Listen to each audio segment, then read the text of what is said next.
Me presento, soy el maestro Gerardo Hernández Septién, soy académico de la Universidad Iberoamericana, soy egresado también de la Universidad Iberoamericana, de la carrera de Arquitectura, y bueno, muy contento de estar con ustedes y de participar aquí en este interesante evento académico. El día de hoy, bueno, más bien esta mesa va a ser sobre historiografía y teoría de la historia urbana, ¿no? Continuando un poco con lo que veíamos antes de este receso, y van a ser 3 ponencias. Se va a tratar sobre memoria espacial, una propuesta a partir del caso de Cartolandia y el río Tijuana durante la segunda mitad del siglo XX, y le damos la bienvenida a la doctora Pilar Rey Hernández, coordinadora de la Maestría de Historia del Instituto de Investigaciones Históricas de la Universidad Autónoma de Baja California. Pues bienvenida, doctora, muchas gracias. Buenas tardes. Muchas gracias a la presentación, muchas gracias a los asistentes, a las asistentes a esta mesa que me toca abrir. Yo voy a hablar, como está ahí en el título, sobre una propuesta de estudios, de una forma de mirar la historia urbana, que es una interrelación entre la memoria, entre los estudios de la memoria y la historia urbana. Entonces, bueno, creo que tengo en el texto los 20 minutos, tengo como 19 minutos justo, entonces, perfecto. Entonces, pues igual, sin más preámbulo, voy a pasar a leer el texto. El pasado mes de enero se llevó a cabo de manera virtual el coloquio de investigación Ciudades en la Cultura, organizado por la doctora Fabiola Hernández en el Colegio de Morelos. Allí tuve la oportunidad de presentar una ponencia sobre las intersecciones entre la memoria y la historia urbana, en donde hice algunos apuntes sobre lo que considero constituye una potencialidad de los estudios de la memoria, ese campo interdisciplinar que se enfoca en la forma en la que las sociedades leen y se posicionan frente a su pasado para la comprensión de las ciudades y la forma como las sociedades nos relacionamos con ellas a través del tiempo. En dicho evento, una de las asistentes, la aquí presente maestra Erika Alcántar, me preguntó por la posibilidad de pensar una categoría específica, la de la memoria espacial, como he titulado el texto. A partir de dicha pregunta, me he propuesto darle forma a dicha categoría, pues considero que podría ser de mucha utilidad cuando estamos elaborando estudios cuyo propósito está atravesado por la experiencia de habitar la ciudad, y también cuando se echa mano de la metodología de la historia oral, para elaborar fuentes para su estudio. En esta breve presentación, me propongo exponer cuáles podrían ser los principales componentes de la memoria espacial como categoría y, por otro lado, comentar cómo la estoy aplicando a mi actual proyecto de investigación, el cual analiza el asentamiento de Cartolandia, ubicado en el lecho y las márgenes del río Tijuana, en Tijuana, desde mediados de la década de 1940 hasta mediados de la década de 1970. Cuando se piensa en la relación entre espacio urbano y memoria, lo primero que inevitablemente viene a la mente es el concepto de lugar de memoria, acuñado por Pierre Nora, en aquella extensa obra de varios volúmenes sobre los elementos constitutivos de la identidad y la memoria de Francia, en la que se los clasificó en inmateriales, materiales e ideales, y que reunió un considerable número de elementos que iban desde los espacios físicos hasta las figuras tan simbólicas como el minuto de silencio. Para Nora, un lugar de memoria podría ser, por ejemplo, el territorio con sus fronteras, el Estado con sus instrumentos simbólicos o el Código Civil, el patrimonio, etc. Aunque el trabajo de Nora es una reflexión completamente centrada en la pregunta por la nacionalidad de Francia, brinda numerosos elementos para explicar la relación existente entre lo simbólico y lo material que está inscrito en la memoria social de otros contextos y otras escalas. Si bien la historia urbana está atravesada por la nación y los nacionalismos, para efectos prácticos, considero que lo más valioso de la noción del lugar de memoria es la de abrir el debate sobre cómo los espacios urbanos, bien se trate de monumentos, memoriales, calles, barrios, infraestructuras, edificios públicos o incluso las ciudades en su conjunto, que son construcciones históricas, son incorporados a la memoria social, como parte de una idea de pasado, en este juego siempre presente de la memoria, visión de pasado, espera de futuro y atención y preocupación por el presente. Pero también cómo la misma memoria social idealiza, patrimonializa, olvida, resignifica y por lo tanto transforma dichos espacios. Un ejemplo de esto puede encontrarse en la Plaza de las Tres Culturas de Tlatelolco, aquí en la Ciudad de México, un lugar concebido para celebrar la modernidad en el propósito del arquitecto Mario Pani, su diseñador, que ha sido constantemente resignificado a partir de las preocupaciones de cada presente, tanto por los habitantes de Tlatelolco como por los habitantes del resto de la ciudad, tal como lo ha analizado Eugenia Lier en el artículo que la identifica a la plaza más recientemente como un lugar de movilización política asociado a la protesta. Joel Candao afirma que la memoria nos labra y nosotros, por nuestra parte, la modelamos a ella. Afirmación que podría extrapolarse a cómo la memoria social labra los espacios urbanos, de la misma forma que los espacios urbanos labran la memoria. De esta manera, considero que uno de los componentes de la ya referida categoría de memoria espacial es la de la constante reelaboración, tanto de la memoria de lo espacial como de los espacios mismos a partir de la memoria, es decir, de la idea que las sociedades y por tanto las instituciones tenemos del pasado. A esta reelaboración no se la puede entender sin otro de los elementos que considero nodales para la memoria espacial, el del olvido. Marc Augé apuntó en su texto sobre las formas de olvido que los recuerdos son modelados por el olvido como el mar moldea los contornos de la orilla. La metáfora del paisaje que deja el mar asociada al olvido es muy útil para pensar lo espacial, porque implica también el tiempo que al mar le toma llevarse partes y tallar otras. El mar es el olvido y el paisaje es la memoria, lo cual implica que, sin olvido, el paisaje, el espacio, no existiría. El olvido, en suma, es la fuerza viva de la memoria y el recuerdo es el producto de esta. Pensemos, por ejemplo, en la obsesión estatuaria de las élites del siglo XIX que le dio forma a las ciudades latinoamericanas y en cómo, a lo largo del siglo XX, esta configuración derivada de la centralidad de los monumentos y las estatuas fue cambiando. Y entonces las estatuas empezaron a ser cambiadas del lugar para el que fueron pensadas, dando paso a las avenidas, segundos pisos y edificios que las fueron poco a poco echando en el olvido, cumpliendo esa famosa frase de Robert Musil de que no hay nada tan invisible en el mundo como los monumentos. Pero también observemos cómo en los últimos años los hemos vuelto a ver, a partir de las protestas anticoloniales y el derribo de estatuas en países como Colombia y Estados Unidos, que nos ha vuelto a hacer pensar en qué hacer con los pedestales vacíos. Un tercer elemento que considero importante tomar en cuenta para pensar la memoria espacial es justamente el del espacio como un lugar vivo de disputa y de conmemoración. Andreas Huissien, en su análisis sobre los museos y la memoria, ha señalado que esa crítica de larga data al monumento como un medio de reificación y olvido es hoy de hecho obsoleta, porque desde la década de 1980 las líneas que separan al museo del memorial y el monumento cada vez son menos perceptibles. En América Latina hemos visto la creación de museos populares y públicos que cada vez están más en el espacio público, concentrados en la historia local, familiar o comunitaria, y ubicados en lugares que van más allá de los centros históricos y de los centros turísticos. De la misma forma, hemos asistido a la resignificación de espacios por parte de las comunidades como lugares de reflexión, celebración o protesta.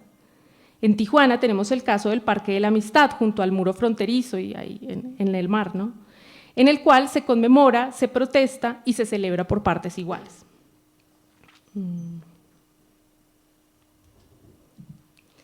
Esto último me da paso a comentar cómo es que he venido aplicando la categoría de memoria espacial en el ya referido proyecto sobre Cartolandia y el río Tijuana.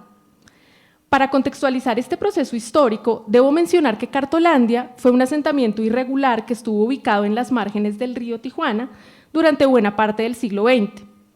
Tanto la canalización como la existencia y desalojo de Cartolandia son para el caso de Tijuana, al igual que los lugares analizados por Pierre Nora para Francia, algunos de los asuntos más familiares, pero curiosamente nunca estudiados.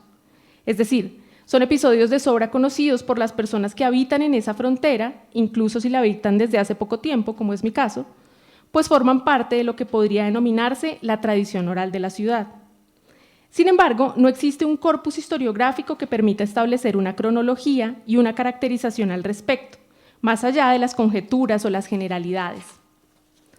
Dicho esto, También es importante reconocer que en años recientes la canalización, la existencia de Cartolandia y la historia y el devenir mismos del río Tijuana han venido ocupando más páginas en las investigaciones procedentes de diferentes disciplinas de las ciencias sociales. La propuesta que he venido elaborando consiste en que el análisis detallado del proceso mediante el cual se poblaron los márgenes del río Tijuana y posteriormente se los desalojó para dar paso a la canalización y al consecuente cambio urbano derivado de esta, permite aportar a la comprensión de la relación que existe entre la historia de Tijuana y el río que lleva el mismo nombre. Busco, a final de cuentas, abrir la discusión sobre cómo este último es mucho más que un lugar físico y que, para comprender su historia, es preciso establecer cómo ha sido la interacción que los y las habitantes de la ciudad, pero también las instituciones, han tenido con él, en una relación siempre de ida y vuelta. El abrumador aumento poblacional de Tijuana a lo largo del siglo XX, que la llevó de tener 242 habitantes en el año de 1900, siempre se dice esto de Tijuana, a 327.400 en 1970, fue ocasionado por varios factores que se fueron superponiendo a lo largo del siglo XX. En un inicio, el aumento de población fue jalonado por el crecimiento del sector turístico y de servicios de la ciudad, sumado al auge económico de las zonas agrícolas de la región y, a partir de 1960, por la creación de zonas industriales en la ciudad. Estos procesos atrajeron de manera conjunta la migración procedente del interior del país. Además, no hay que olvidar que, debido a la condición fronteriza de Tijuana, muchos de los nuevos pobladores eran trabajadores que regresaban de Estados Unidos, así como personas que, buscando cruzar la frontera, optaron por quedarse en la ciudad, proceso que sigue ocurriendo hasta la fecha. La escasez de viviendas nuevas para estos nuevos pobladores fue una consecuencia previsible. Al igual que en el resto del país, los grupos más afectados fueron los más pobres de la población. Este hecho ocasionó que las respuestas a la crisis habitacional y de servicios no solo fueran de origen institucional. De hecho, como ocurrió en la mayoría de ciudades de América Latina, la autoconstrucción, como lo veíamos en la mesa pasada, fue el principal origen de nuevas viviendas a lo largo del siglo XX. Muchas de las colonias de este tipo fueron impulsadas por migrantes que no podían pagar terrenos con servicios o materiales duraderos. Un ejemplo de ello, por más emblemático de Tijuana, es la historia de la colonia Libertad, adyacente a la línea fronteriza y construida inicialmente por trabajadores de los casinos de la ciudad durante la década de 1920, pero posteriormente habitada también por personas que buscaban cruzar la frontera. Alegría y Ordóñez afirman que el crecimiento de la ciudad se caracterizó por la irregularidad durante todo el siglo XX y agregan que, dada esta característica, la estrategia asumida por las instituciones federales fue la de la regularización de los predios previamente invadidos en tierras ejidales y comunales. Prueba de ello fueron tanto el Programa Nacional de Regularización de Zonas Ejidales de 1970 como el Comité para la Regularización de la Tenencia de la Tierra de 1973, que en Tijuana se estableció en 1978. Respecto a la postura de las autoridades locales, fue hasta 1984 que se creó un plan maestro para la ciudad. Como ya se mencionó, el río Tijuana y el asentamiento de Cartolandia son parte de lo que podría denominarse un lugar de memoria en la historia urbana de Tijuana. Y es que, al igual que ocurrió con la vivienda y con la planificación general de la ciudad, el asunto del agua lluvia y el crecimiento del río se han evidenciado como una problemática difícil de resolver en el largo plazo, pues en lo referente al cauce del agua que ha llevado a constantes precipitaciones pluviales que han azotado a la ciudad en varios periodos. Resulta curioso el hecho de que la evocación a desbordamientos del río son un lugar común en la historia y la memoria de Tijuana. En la actualidad, los relatos solares suelen hacer alusión a desbordamientos de las décadas de 1980 y 1990, pero es posible llegar a recuentos similares incluso durante las primeras décadas del siglo XX. En lo que va transcurrido el presente año, he emprendido el proceso de realización de una serie de entrevistas con algunos habitantes que fueron reubicados luego del desalojo de Cartolandia, y a partir de ellas y de algunas otras realizadas por otros investigadores como Rihan Ye, de la UCSD, y del estudiante de maestría Daniel Carrasco, he podido evidenciar que uno de los eventos que en la actualidad más se relacionan con este asentamiento es la inundación de 1972, en la cual, se sostiene, las autoridades abrieron las compuertas de la presa Abelardo L. Rodríguez para obligar a los habitantes a terminar un desalojo que ya había iniciado. de manera que el río no solo ha servido para abastecer a las presas de la ciudad y recoger el curso del agua en época de lluvias, también ha sido el lugar en el que muchas personas, especialmente migrantes, trabajadores y más recientemente personas sin techo, han establecido su hogar, esto en diferentes momentos de la historia. Cartolandia representaba un problema social y urbano que se convirtió en el ejemplo más evidente de la ausencia de acción habitacional, pero también en una piedra en el zapato para las autoridades de los diferentes niveles, en especial frente a la imagen que se quería proyectar de la ciudad, del Estado y de la frontera. La presencia de Cartolandia se extendió desde aproximadamente 1945 hasta mediados de la década de 1970. Así, la primera oleada de asentamientos se presentó precisamente alrededor de 1945, después de la conclusión del puente de concreto denominado Puente México en la línea fronteriza. La dimensión de la precariedad y el tamaño del asentamiento se convirtieron en un referente de Tijuana a nivel nacional, que representaba una preocupación especialmente si consideramos que se encontraba en marcha el Programa Nacional Fronterizo, el cual, entre otras cosas, pretendía mejorar la infraestructura y la imagen estética de las ciudades de la frontera. Una descripción del área realizada en 1975 por la Sociedad Mexicana de Geografía y Estadística enfatizaba en la mala imagen que estos asentamientos representaban.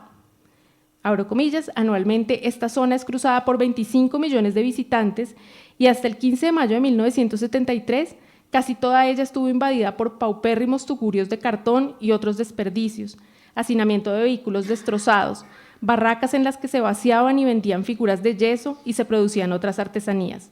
Todo ello entre basura e inmundicias.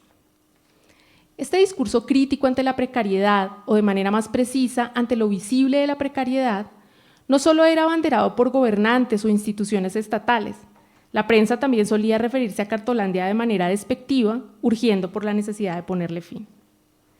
El área ocupada por Cartolandia era estratégica para el desarrollo urbano de la ciudad, ya que sus terrenos podrían conectar la zona de este municipio con el centro, la zona este del municipio con el centro. Los registros de prensa muestran que, desde el mismo momento del inicio del asentamiento, en la década de 1940, se estuvo planeando la realización de estudios que dieran lugar a la canalización. Algunas obras de tratamiento del lecho del río ya habían dado inicio durante dichos años, paralelamente a otras acciones para controlar las inundaciones.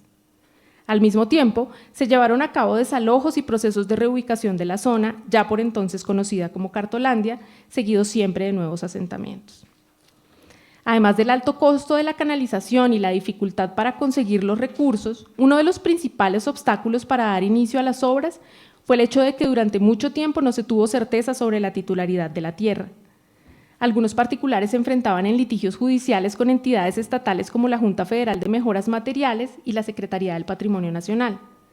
Pero más allá de eso, no se contaba con la claridad normativa necesaria para establecer cuál entidad estatal tenía o no la potestad de intervenir el lecho de un río que en parte tocaba territorio transfronterizo. A esto habría que sumar que los asentamientos de Cartolandia no solo aumentaron, sino que se consolidaron a lo largo de las décadas, lo cual indudablemente debió haber redundado en algunos de los numerosos litigios antes señalados, y ante los que el gobierno estatal se veía sobrepasado. Las obras comenzaron en 1972, pero tomaron mayor fuerza a partir del desalojo y reubicación de Cartolandia en 1973. La entidad a cargo fue finalmente la Secretaría del Patrimonio Nacional. Esto no significa ni que la denominación ni los asentamientos hayan desaparecido por completo.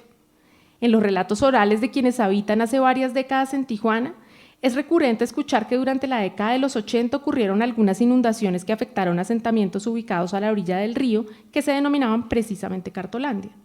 Sin embargo, oficial e institucionalmente, Cartolandia había dejado de existir a partir del inicio definitivo de las obras de la canalización del río en 1972. Lo que esto significa es que el crecimiento de Tijuana y la canalización del río estuvieron acompañados de nuevos ciclos de asentamientos en los márgenes del río, pero cada vez más hacia la periferia, especialmente hacia la zona este, que se fue urbanizando precisamente a partir de la primera etapa de la canalización del río. Respecto a los efectos de la canalización en el desarrollo de vías de comunicación en la ciudad en los años subsiguientes, es indudable que la conformación urbana de Tijuana inició una transformación trascendental que continúa gestándose. Nuevas vías de comunicación, la consolidación de la llamada zona río como centro financiero y comercial, acompañado del paralelo establecimiento de la industria de la maquila, hacen que el desalojo de Cartolandia se constituya como un parteaguas en la historia de la ciudad, una especie de división entre la Tijuana de la primera y la segunda mitad del siglo XX. No solo se trata de los espacios físicos, sino, desde luego, del impacto que eso tiene en la vida de las personas. Pero, ¿cómo es que se aplicaría la categoría de memoria espacial a todo esto? A partir de los guiones de entrevista que he elaborado para el levantamiento de entrevistas y de lo que he ido evidenciando en su realización, esta categoría me ha servido para establecer algunos hitos en relación con la memoria de Cartolandia. Estos son los asociados a todo lo relacionado con el agua y las inundaciones, los asociados a los oficios de los y las habitantes del asentamiento, el de la reubicación y los intereses económicos e institucionales y, finalmente, el de la transformación de la ciudad a partir del desalojo. Al ser esta una investigación que continúa construyéndose, se espera que estos hitos continúen nutriéndose a partir de los testimonios y las fuentes de archivo y así pueda seguir un poco trabajando y definiendo esta categoría de memoria espacial y la pueda seguir explicando específicamente a partir de un caso de estudio como este. En este mapa que está, bueno, no se ve muy claramente, pero básicamente la zona en donde estaba ubicado Cartolandia, vamos a ver si puedo, sí, en donde estaba ubicado Cartolandia está como por acá, muy adyacente a la frontera. Este es el muro fronterizo, ¿no? Y bueno, estos son también los ríos. Esto que aparece en azul son ríos. Y pues ya obviamente como es un mapa actual, pues ahí ya se ve la canalización. Entonces pues dejaría por el momento por acá, me dicen 5 minutos, pero ya terminé. Entonces muchas gracias por su atención. Muchísimas gracias a la doctora Pilar Rey Hernández.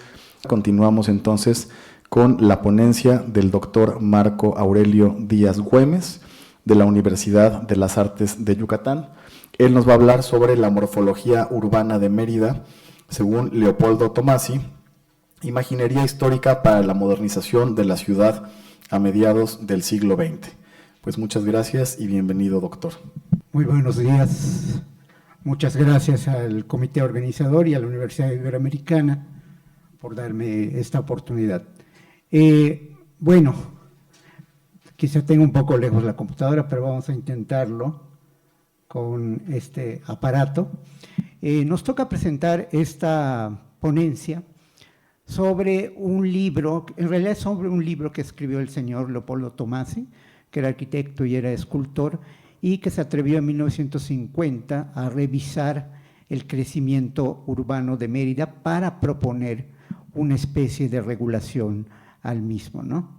Entonces, como ya hemos visto en muchas ponencias aquí en este foro, la ciudad de Mérida no es la excepción, tiene muchos retos que empiezan a aparecer después de 1945, ¿no? Va a haber todo este fenómeno del crecimiento de las ciudades medias y las ciudades grandes de todo el país, ¿no? Entonces Mérida no es la excepción, pero hay que entender también su pasado colonial. Mérida, desde su fundación en 1542 hasta la llegada del Porfiriato, el paisaje urbano era el primer cuadro del centro, era español, poco mestizaje, y alrededor los barrios indígenas con un paisaje urbano que hoy tildaríamos de rural, ¿no? La gran modernización del paisaje urbano va a ocurrir en el Porfiriato, evidentemente, pero esta modernización no hizo crecer la ciudad más allá de un par de colonias, la García Ginerés y la Chominópolis, ¿no? Entonces, en el mero centro, por ejemplo, tenemos del lado izquierdo el Teatro Peón Contreras, ¿no? Que es un teatro hecho por italianos, entre ellos el papá de Leopoldo Tomasi, y del otro lado el Palacio Cantón, que fue hecho en un barrio indígena donde se construyó el Paseo de Montejo. Y luego, después de esta modernización porfirista, la posrevolución en Yucatán fue hecha por el Partido Socialista del Sureste, más o menos continuamente de 1918 a 1951, ¿no? Y que tuvo un papel simbólico en donde hicieron obras de tipo de arte monumental, ¿no? Tal como digo en mi tesis, el arte monumental del socialismo yucateco, que lo pueden encontrar en el repositorio del CIESAS, ¿no? Entonces se crearon obras como el Parque de las Américas, que vemos del lado derecho, o el famosísimo monumento a la patria, ¿no? Es como el ángel de la independencia en Yucatán, ahí se celebra el fútbol. También otra cosa que dejaron los socialistas entre el 18 y el 51 es la aparición de nuevas colonias. Cuando terminó el porfiriato en 1910, solo habían 2 colonias nuevas, la García Ginerés que estamos viendo en pantalla, donde hoy se ubica el Parque de las Américas, y la Chuminópolis, ¿no? Lo que van a hacer los socialistas, así como previeron un reparto agrario en el resto de Yucatán, también dijeron hay que hacer un reparto urbano y motivaron a la gente y al ayuntamiento e incluso a varios exhacendados a ir creando una serie de colonias alrededor del núcleo central de la ciudad de Mérida, ¿no? Por ejemplo, Bojorques es el apellido de un hacendado, abajo está Vicente Solís, la colonia Esperanza, que era doña Esperanza Canto, y también hay varias colonias que crearon el propio gobierno o el ayuntamiento, ¿no? Entonces, esto parece, en 1945, 1950, lo que se está viendo en Mérida es que han aparecido muchas colonias, y esto ya es una preocupación para varios estudiosos o enterados en el tema urbano. A esto hay que sumar que la ciudad es una agrociudad, es decir, es una ciudad de servicios para una economía cuyo 80% estaba basado en la exportación de fibra del enequén. El enequén es el primo incómodo del maguey, ¿no? Es más duro, es puntiagudo, en fin, hay toda una problemática con ella. Y entonces el 80% de la economía de Yucatán pasaba por la ciudad de Mérida, ¿no? Y también empezaba un declive de esta economía porque estaban apareciendo ya las fibras industriales. Entonces, tenemos una ciudad que está creciendo y que parece que va a seguir creciendo más. Y frente a este dilema, Leopoldo Tomasi, nacido en 1889 en Mérida, Yucatán, hijo de un escultor italiano que había hecho los principales edificios, va a hacer esta propuesta desde aquí, desde la Ciudad de México, porque aquí estaba viviendo, ¿no? Entonces, ¿quién es Leopoldo Tomasi? Leopoldo Tomasi es el hijo del cónsul honorario de Italia en Yucatán y tuvo la oportunidad de ir a estudiar hasta donde se sabe, hasta Madrid, ¿no? Y regresa y se une a la clase política del socialismo yucateco y hace obras muy importantes en el plano escultórico. En la foto estamos viendo la tumba de Felipe Carrillo Puerto, que se conoce como la Rotonda de los Socialistas Ilustres. Es una obra del año 1926. Cuando vayan a Mérida, busquen el único Oxxo, enfrente hay un obelisco, ahí está, es otra obra de Leopoldo Tomasi del mismo año, ¿no? A partir de 1930, por la crisis de 1929, hay una serie de yucatecos pues, que se vienen a vivir aquí a la Ciudad de México porque la economía yucateca entra en una gran depresión, especialmente en la década de los 30, ¿no? Entre ellos el propio Leopoldo Tomasi. Aquí en la Ciudad de México va a publicar por ahí del año 38, 37 un libro muy bueno que hay que consultar que se llama El feísmo en la pintura mexicana, ¿no? Que es una defensa apasionada de la Escuela Mexicana de Pintura. Entonces, con los otros yucatecos aquí hacen esta asociación que se llama Asociación SAPNA, que va a publicar varios libros. Esta asociación, desde Mérida, son un grupo político que ya está alejado del socialismo, ¿no? Por muchas razones que no vamos a profundizar, pero estaban tildados de conservadores, ¿no? Una palabra hoy algo recurrente. Entonces, con esta asociación de la cual Leopoldo Tomasi era miembro muy destacado, publica aquí en la Ciudad de México este libro que se llama La ciudad de ayer, de hoy y de mañana, ¿no? Parece como título de película de acción gringa, ¿no? Y en este libro va a hacer este análisis morfológico de Mérida. Vamos a ver de qué manera, ¿no?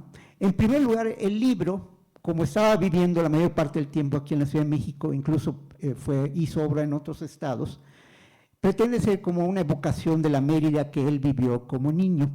Y él se atreve a hacer una reconstrucción de la ciudad prehispánica que se llamaba Ichcancijó. Hoy en día se debe pronunciar Ichcantijó, porque ya cambió, ya se descubrieron los glifos que dan el nombre correcto, ¿no? Y se aproxima bastante a cómo los arqueólogos actuales han hecho la reconstrucción de la Mérida prehispánica. Entonces, este dibujo él lo hace junto con sus hermanos. El libro lo ayudan, sus hermanos fueron sus becarios, por así decirlo, aunque la autoría es solamente de él, ¿no?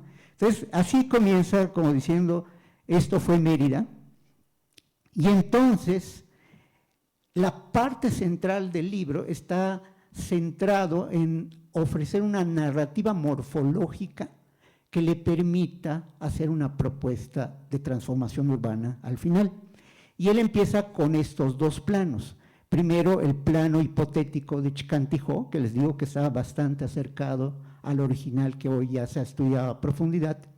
Y luego se adelanta y pone cómo se vería en estado ruinoso la ciudad de Mérida en 1542, justo cuando empezaron a llegar los españoles. Por cierto, la conquista de Yucatán duró 20 años, no 3 como acá, porque no había un estado central.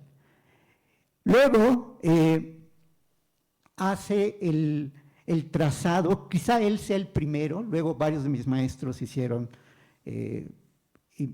también una imaginería de cómo fue el trazado el plano de la ciudad de Mérida. Se supone que la fundaron 100 soldados españoles, pero como siempre no se contaron a los indígenas, que ahí estaban radicando en los alrededores que formaron los futuros barrios, ¿no? Entonces aquí es donde empezamos a ver un poco el error que comete Leopoldo Tomasi. Y luego se echa el plano de 1648, digamos en plena mitad, ya época colonial, y prácticamente solo aparece en la plaza de los barrios, pero no considera las cuadras que conformaban los barrios indígenas. Ahora les explico de dónde salió toda esta imaginería que está trazando, ¿no? Luego hace el plano de 1748, que coincide con 1750, que es el fin de la doctrina de indios que llevaban los franciscanos, y se seculariza completamente la educación religiosa, ¿no? Y luego hace el plano de 1848, justamente un año después del inicio de la Guerra de Castas. La Guerra de Castas en Yucatán redujo la población de 600,000 a 300,000 habitantes, ahí para que tengan una idea del tamaño de esta guerra, ¿no? Y también considera que en aquel entonces la península de Yucatán era un solo estado, hoy está dividido en 3. Y luego hace el plano en la ciudad de 1906. 1906 es cuando nos visitó Porfirio Díaz, ¿no? Y fue una semana y media de jolgorio en la ciudad, porque el gobernador más porfirista, Olegario Molina, pavimentó el primer cuadro de la ciudad, hizo un sistema de drenaje de aguas pluviales, y obras de infraestructura muy importantes, ¿no? Y finalmente él termina con el plano de la ciudad de 1950, donde tiene ese texto un poco alarmista, donde él habla de desordenadamente, ¿no? En varias ponencias que he visto esta mañana y ayer, pues se habla que a veces eso de lo desordenado y anárquico, hay un orden detrás, ¿no? Entonces, aquí el orden que él no había visto es que el propio gobierno socialista fue fomentando la aparición de las colonias en mor del reparto urbano, ¿no? De que la gente se beneficiara de tener un pie de casa o un predio, etc. En realidad, el plano más antiguo que tenemos de Mérida, como ustedes saben, en Yucatán las 3 ciudades más importantes de la época colonial fueron Valladolid, Mérida y Campeche, ¿no? Y eventualmente Izamal por la vocación de la Virgen.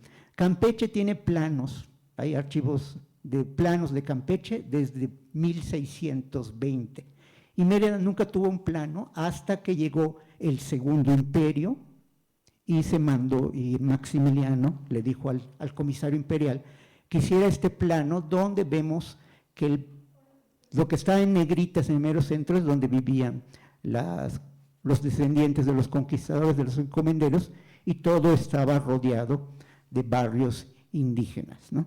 Entonces, esto se le escapó a nuestro querido Leopoldo Tomasi, pero ¿cuál fue su argumento para construir esta imaginería de la morfología urbana de Mérida en el transcurso del tiempo, incluso desde la época prehispánica? Aunque él no lo menciona, toma datos de censos del libro La historia de Yucatán de Francisco Molina Solís, que era hermano de Olegario Molina Solís, y sacando un factor, que todavía no he terminado de hacer las cuentas, saca un factor y dice, entonces por cada hectárea viven tantas personas, y a partir de eso fue haciendo los planos que vimos anteriormente, ¿no? Es decir, si aquí empezaban, vivían 100, luego van a vivir como 1000, y luego van a vivir 3000, etcétera, etcétera, ¿no? Entonces ese fue el factor, y por eso hace este plano que llama el crecimiento de la ciudad de Mérida, Yucatán, áreas comparadas, ¿no? Y dice, un problema que siempre hemos tenido es que está muy extendida la ciudad y hay un bajo factor de densidad, ¿no? Y entonces esto es lo que ¿qué va a proponer a futuro Leopoldo Tomasi, ¿no? Esta es la ciudad de Mérida en 1950, viendo hacia el mercado. Él lo que propone es sencillamente un plano regulador, ¿no? Ayer se decía que Acapulco ha tenido 20 planos reguladores en un solo siglo, ¿no?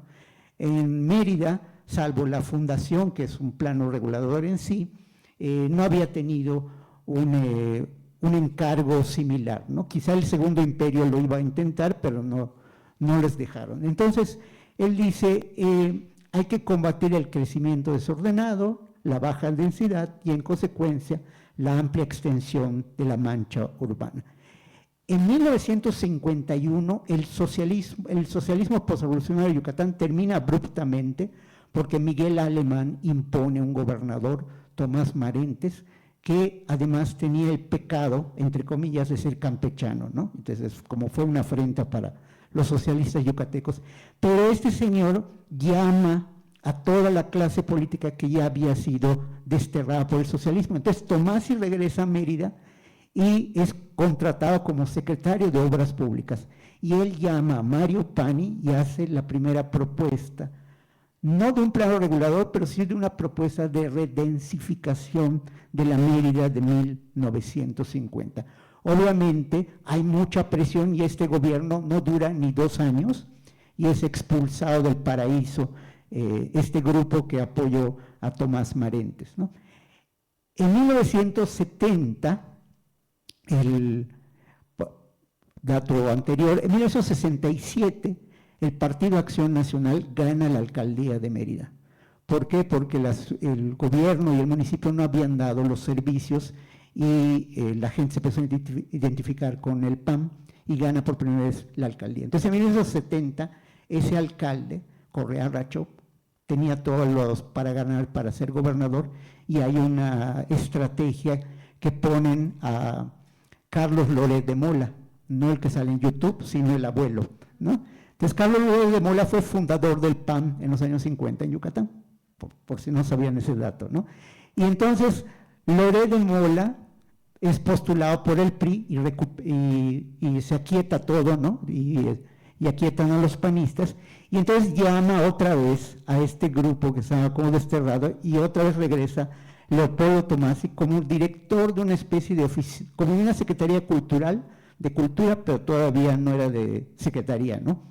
Y ahí vuelve a intervenir y consigue que el gobernador llame al Instituto Politécnico Nacional y proponga un plan en 1971 que, sin llegar a ser un plano regulador, propone 2 cosas que hoy son conocidas en la ciudad de Mérida: el circuito colonias, que es el circuito interior, y que va a unir esas colonias que crearon los socialistas, y un periférico, ¿no?, para contener el crecimiento de la mancha urbana, ¿no? Pues bien, esto sirvió hasta el año 2000 que empezó un poco a desbordarse y de hecho hoy en día, desde la pandemia, ya se habla y ya hay reglamentos de redensificación en las colonias y crear un tercer circuito que se va a llamar circuito metropolitano y que está por construirse o está en ver si se construye.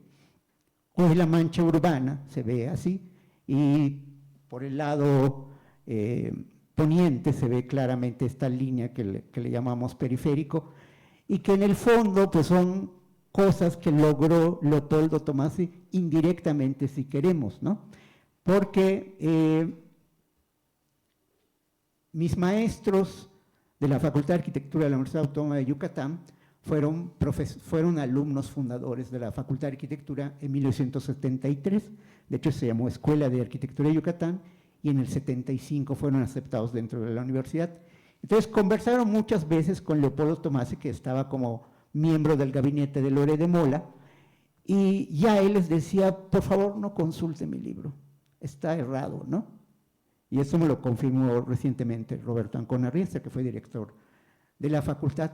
Pero viéndolo en perspectiva, ¿no?, independientemente de los errores que tiene esta propuesta de narrativa, yo le llamo una imaginería porque le permitió ver cuál era el problema que se debía resolver a futuro y que era la extensión de la mancha urbana, ¿no? E indirectamente provocó que hacia los años 70 por fin se creara este circuito interior que se conoce como circuito colonias y finalmente el periférico, que en realidad contuvo 30 años, más de 30 años, el crecimiento de la mancha urbana, ¿no? En fin, pues creo que este es un pequeño tributo a Leopoldo Tomasi, a pesar de que él consideraba en sus últimos años que había errado con el libro, ¿no? Entonces, eso es todo. Muchas gracias.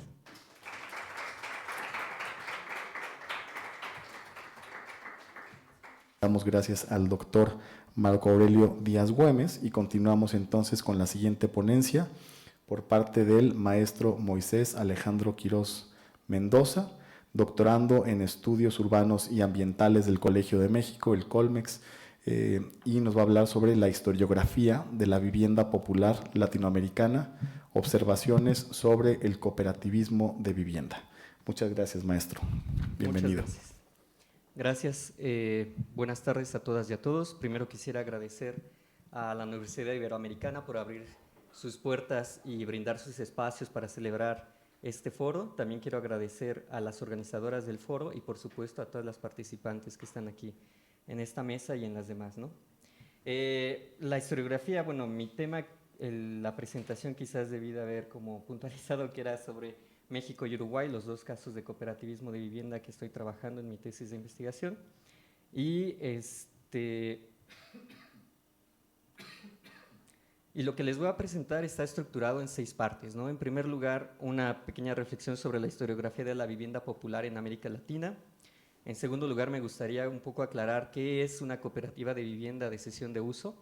En tercer lugar, cuáles son las principales corrientes de estudio desde las que se ha abordado el cooperativismo de vivienda de uso. Y los dos casos, el uruguayo por ser el más consolidado en la región latinoamericana y el mexicano por ser el de interés obvio para nosotros, ¿no? Finalmente me gustaría hacer una reflexión sobre la relevancia epistemológica y algunas conclusiones a modo de invitación para poder trabajar un poco más este tipo de temas de vivienda popular alternativa, ¿no? Bueno, la vivienda es uno de los temas más abundantes, diversos y controvertidos de los estudios urbanos. La vivienda a veces suele ser tomada como unidad básica de urbanismo también. Desde la cultura de la pobreza, la marginalidad, la producción social del hábitat y actualmente el derecho a la vivienda adecuada, se han desarrollado distintos conceptos teóricos sobre la vivienda que han enfrentado distintas épocas y se han planteado desde distintas posturas epistemológicas, económicas y políticas. En este mar de estudios de vivienda hay un gran campo sobre formas populares y entre ellas hay una modalidad que aún espera estudios más profundos, que es el cooperativismo de vivienda. Las cooperativas de vivienda representan una rareza latinoamericana que ha logrado una consolidación institucional muy fuerte en Uruguay y muy poco nivel de consolidación, muy pocos logros en el resto de los países latinoamericanos. pero su historia se entreteje con los movimientos urbanos populares, con las luchas obreras, con la historia política y urbana de la región latinoamericana. Y hay evidencia suficiente de que hubo un intercambio regional de todas estas experiencias.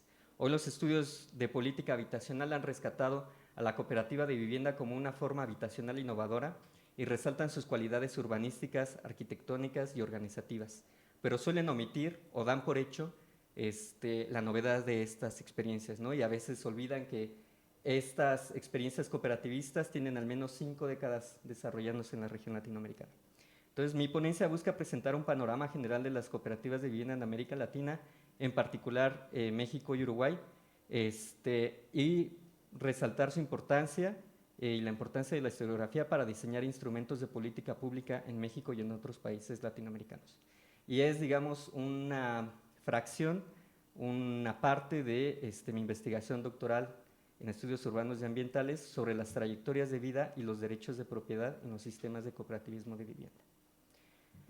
Bien, una cooperativa es un arreglo de propiedad, producción, consumo, trabajo y gestión colectiva. La primera cooperativa tradicionalmente reconocida es la Sociedad Equitativa de los Pineros de Rochdale de Inglaterra de 1884, que fue una cooperativa de consumo que vendía a precios más baratos a sus socios y distribuía entre ellos los excedentes generados. Desde épocas muy tempranas, el cooperativismo fue tomado como una forma híbrida, atractiva tanto para grupos anarquistas, socialistas, socialcristianos, así como para asociaciones patronales. Esta polivalencia despertó desde épocas tempranas algunas críticas. Marx mismo criticaba al cooperativismo argumentando que era una idea interesante de cómo podría ser o cómo se podría imaginar un gobierno de las clases obreras, pero la consideraba un arreglo tibio que no se atrevía a romper las relaciones capitalistas de producción. Peter Marcuse, por su parte, continuó el análisis de Marx y determinó que las cooperativas son un modo democrático controlado por los trabajadores, pero lo califica de un modelo alternativo. Argumenta que el modo de producción no depende ya solamente de las formas organizativas que adquiera la sociedad, sino que la tecnología, los modos de consumo y el estado del mercado financiero y de bienes raíces forman parte de una estructura de producción que el cooperativismo no tiene capacidad para romper. Pero su cualidad democrática y la popularidad que había adquirido ya entre grupos obreros hicieron de ella un arreglo bastante común en emprendimientos sociales y una de las alternativas más difundidas y consolidadas entre estos grupos anarquistas, socialistas o comunistas a lo largo de la historia. En 1895, el cooperativismo se agrupó en la Alianza Cooperativista Internacional, que determinó los principios que son adhesión voluntaria, gestión democrática, participación equitativa, autonomía política, educación, formación e información, cooperación intercooperativa e interés por la sociedad. Y los valores cooperativistas, que son la autoayuda, la autorresponsabilidad, democracia, igualdad, equidad y solidaridad, que rigen a cualquier cooperativa sin importar su rubro económico. Estos mismos valores y principios rigen teóricamente todas las cooperativas de vivienda también. Las primeras cooperativas de vivienda documentadas son las alemanas de finales del siglo XIX, impulsadas por filántropos que pretendían educar a los pobres. Fueron un instrumento de asistencia social para la vivienda para clases trabajadoras. Este primer arreglo consistió en la afiliación a una cooperativa que construía viviendas y las rentaba a los socios a precios por debajo del mercado. Tras la Segunda Guerra Mundial, las cooperativas también fueron un gran instrumento para la reconstrucción de las viviendas alemanas, polacas y checas, y nuevas modalidades surgieron de los países europeos. Actualmente es posible reconocer 3 grandes bloques de modos de cooperativismo de vivienda. El modelo sueco o Alden, que es el predominante en países como Suecia, Holanda y Dinamarca, y consiste en la conformación de cooperativas de renta. Este modelo, muy reconocido por sus dimensiones y fortaleza institucional, ha financiado incluso cooperativas de vivienda en América Latina, a través de su agencia de cooperación cooperativista que se llama WeEffect. Ha tenido, y en general ha tenido un retroceso frente a políticas más individualistas de vivienda. El segundo modelo es el socialista. Las cooperativas fueron un arreglo muy usual en países del bloque socialista, y aquí menciono solamente el bloque yugoslavo. Se denominaban comunas y estaban autogestionadas por habitantes trabajadores y contaban con una gran autonomía respecto al Partido Comunista. Ana Vilenica ha señalado que la historiografía actual en Serbia ha motivado el análisis debido a la crisis tan fuerte de vivienda que existen en los países europeos, ha estudiado formas alternativas de producción habitacional, pero la actitud crítica al pasado yugoslavo socialista ha impedido que los historiadores actuales rescaten y valoren esta forma como una forma autogestiva válida, ¿no? Perdiéndose la riqueza que podría ofrecer esta forma. Finalmente, el último modelo es el de la ayuda mutua latinoamericana.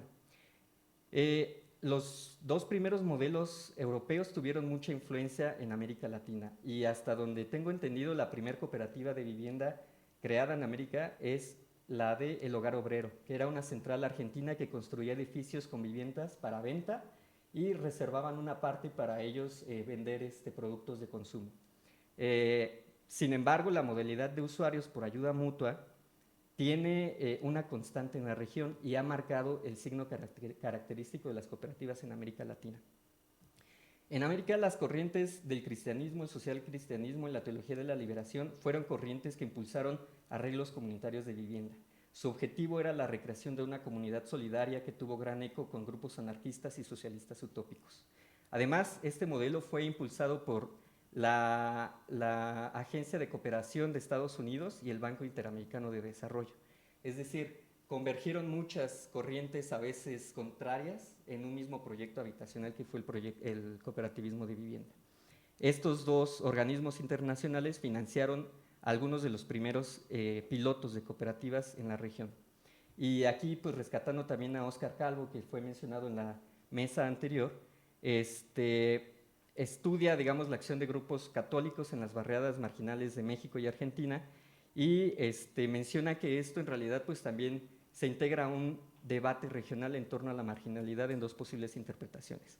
La primera es una valoración negativa que ven las barriadas migrantes o que veían las barriadas migrantes una ausencia de organización y de identidad política con problemas de rezagos que muchas veces fueron interpretados como una amenaza a la salud. Ay, perdón, olvidé pasar las fotografías de los comentarios anteriores, lo hago rápidamente. Esta es una cooperativa de Suiza, la amarilla, y del lado derecho es una manifestación en Barcelona que justamente buscan crear un modelo o una legislación favorable para las cooperativas de vivienda, ¿no? Bueno, perdón, entonces retomando esta interpretación sobre la marginalidad en América Latina, Óscar Calvo identificaba esta visión negativa, ¿no?, sobre la marginalidad, y los gobiernos intentaron erradicar estas barriadas con desalojos y relojos, políticas sociales caritativas o higienistas, vigilancia política o el fomento de la propiedad privada entre las clases populares. La segunda interpretación identificada por Calvo es la que veía en las barriadas condiciones de marginalidad, pero que las visualizaba como una oportunidad para generar procesos autogestivos con dinámicas solidarias, emancipatorias y de toma de conciencia para superar la marginalidad. Esta interpretación fue muy acudida por el social cristianismo.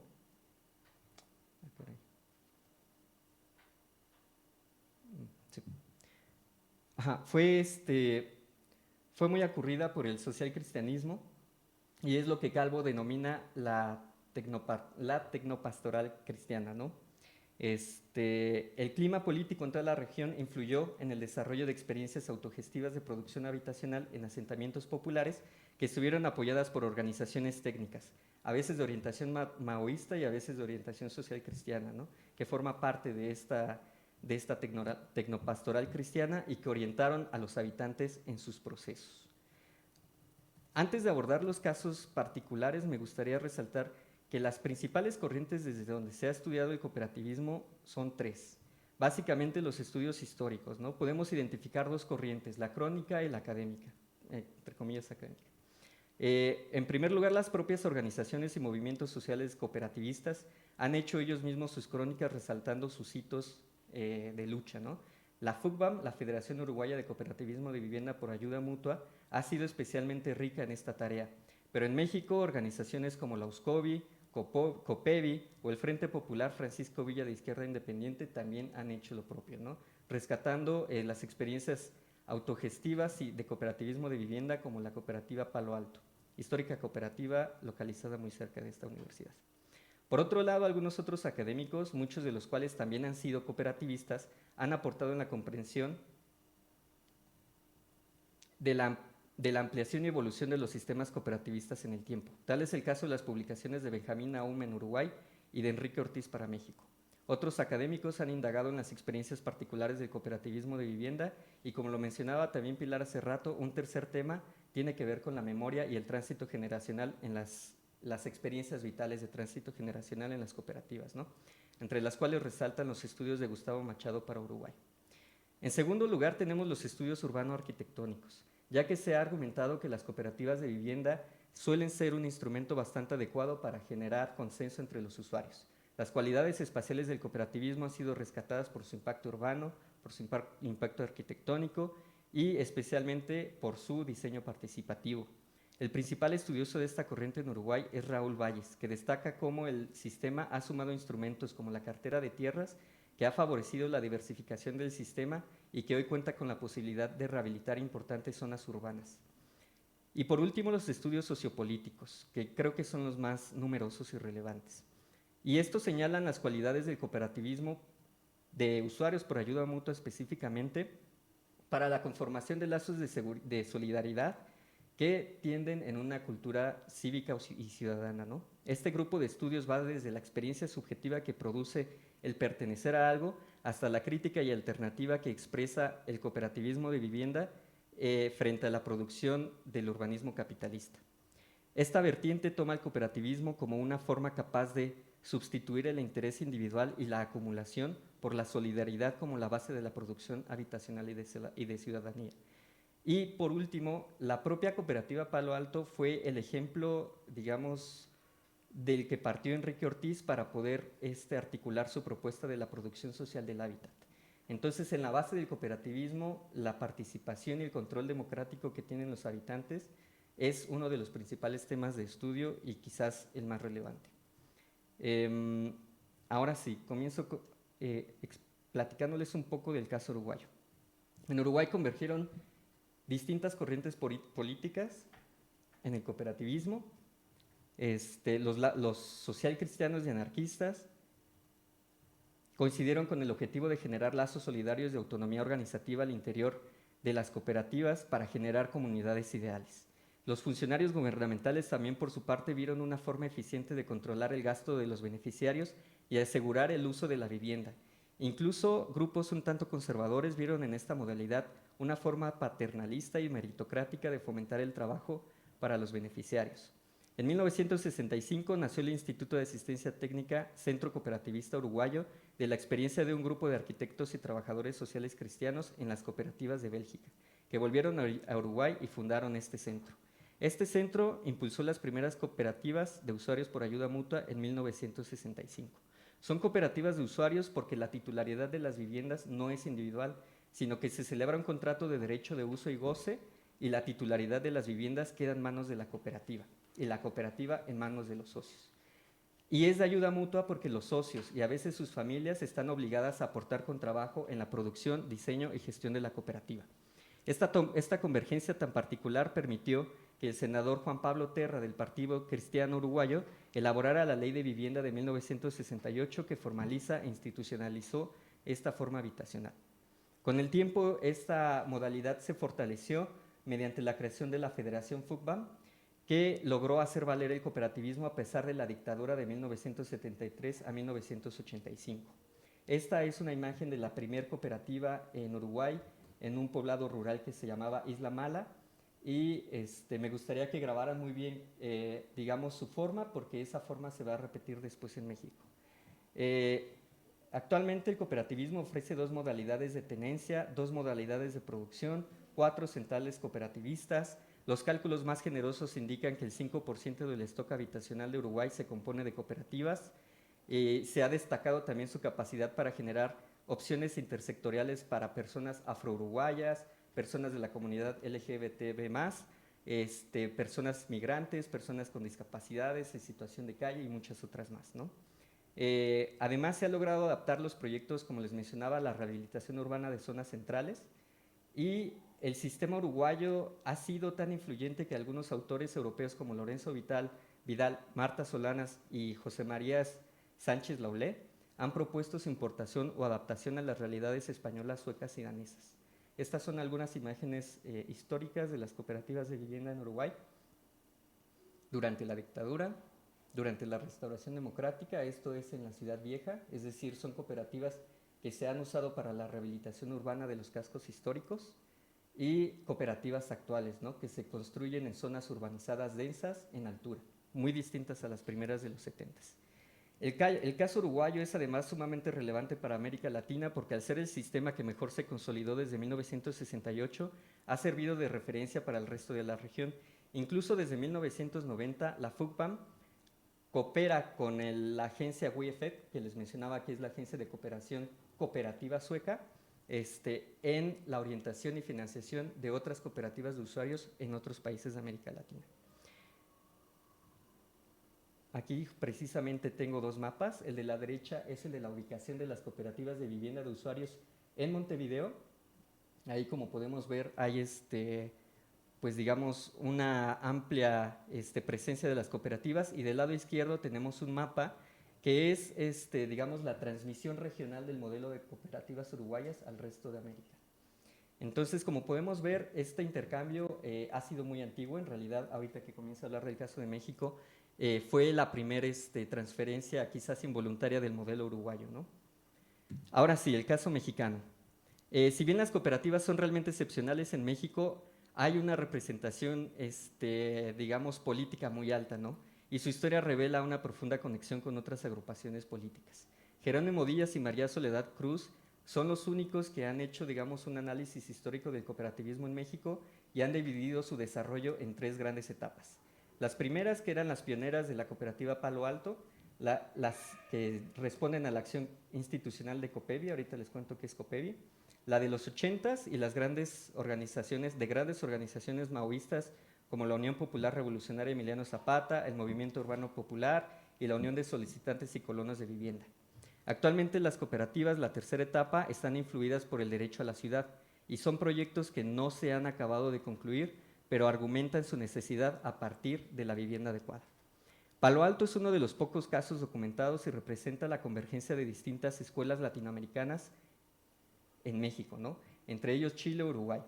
Es la única cooperativa de facto que mantuvo la modalidad de usuarios hasta al menos este año, ¿no?, 2024. Y les cuento un poco de su historia. Hasta 1969 comenzó el contacto de esta comunidad. Era una mina que estaba ocupada desde 1940 por los propios trabajadores, ¿no? Ahí vivían. Y hacia 1969 comienza un proceso de urbanización en la zona cercana y un intento de desalojo de estos trabajadores. Así que comienza una relación con Rodolfo Escamilla, Graciela Martínez, Luz Lozoya y Enrique Ortiz, que era un equipo técnico del Centro Operacional de Vivienda y Poblamiento, COPEVI, fundado en 1965 por el Secretariado Social de la Iglesia Católica Mexicana, que comenzó a trabajar en la organización de la comunidad para crear una cooperativa que adquiriera los suelos de la mina para construir sus viviendas.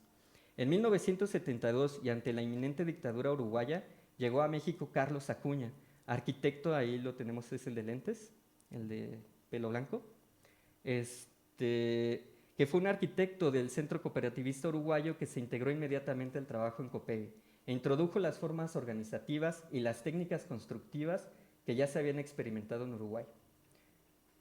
Estas primeras técnicas se practicaron en la cooperativa Palo Alto, ¿no? De este lado,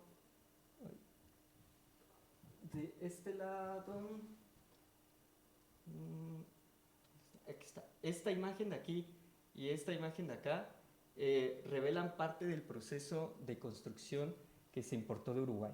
Y la técnica consistía en que los usuarios y sus familias construían bloques de cerámica armada que después se ensamblaban en las casas. Y esta técnica era justamente para introducir o para fomentar la participación de los usuarios en la producción habitacional. Posteriormente, no voy a profundizar mucho más en la historia de Palo Alto porque creo que me tomaría muchísimo tiempo, solamente les quisiera mostrar otras imágenes, ¿no? Palo Alto es una comunidad muy asediada por el desarrollo inmobiliario y bueno, es un símbolo de resistencia frente a con otras organizaciones populares, ¿no? Pero hubo otras experiencias también impulsadas por COPEVI, la Romana y la Guerrero, ¿no? Estas otras cooperativas no contaron con coyunturas especiales que favorecieron a Palo Alto. En estos casos, las dos formas de tenencia no fueron de usuarios, sino que fue individualizada y los apoyos gubernamentales no fueron tan abundantes. Aún así, ambas cooperativas existen todavía en condiciones económicas y normativas que no les permiten tanto funcionar ni reproducirse como cooperativas, pero está ahí la comunidad habitando. Algunas otras cooperativas importantes fueron las de grupos solicitantes de vivienda como la USCOVI y el MUP. Y en 1985, esto es parte, digamos, como de mis aportes de investigación,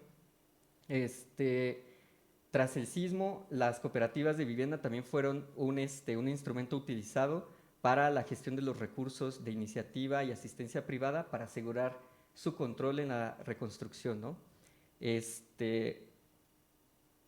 Justamente aquí, bueno, esta es una imagen de la cooperativa Guerrero, perdón que me… caray, bueno, la puse en un lugar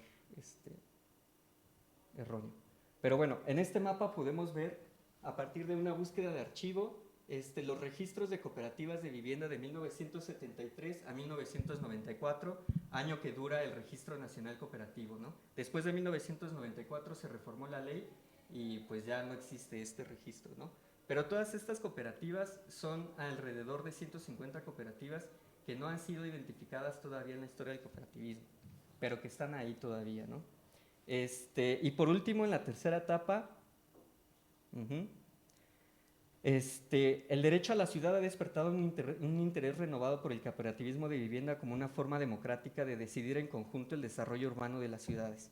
La perspectiva de derechos ha sido igualmente favorable para el cooperativismo, ya que incluso las propias observaciones del Pacto Internacional de Derechos Económicos, Sociales y Culturales ha señalado que la vivienda adecuada no pasa por una tenencia privada. La forma de seguridad privada, la forma de propiedad privada no es necesariamente la que ofrece mayor seguridad, e incluso recomiendan a las cooperativas de vivienda como una opción más adecuada, ¿no?